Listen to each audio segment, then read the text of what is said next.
પરસોત્તમ રૂપાલાના વિવાદ મામલે જામનગર જિલ્લા ભાજપ મહામંત્રીએ મૌન તોડ્યું છે।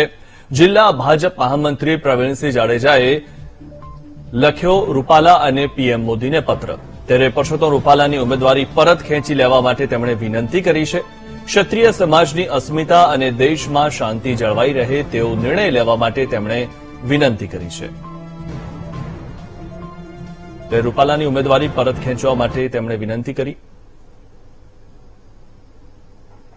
હજુ વધુ માહિતી મેળવીએ અમારા સંવાદદાતા હિરેન પરમાર પાસેથી। હિરેન, જે રીતે વિનંતી કરવામાં આવી છે, મહામંત્રી પ્રવીણસિંહ જાડેજાએ પત્ર લખ્યો છે અને હવે ભાજપના જ મંત્રી વિનંતી કરી રહ્યા છે, પીએમને તેમણે પત્ર લખ્યો છે, શું વધુ માહિતી?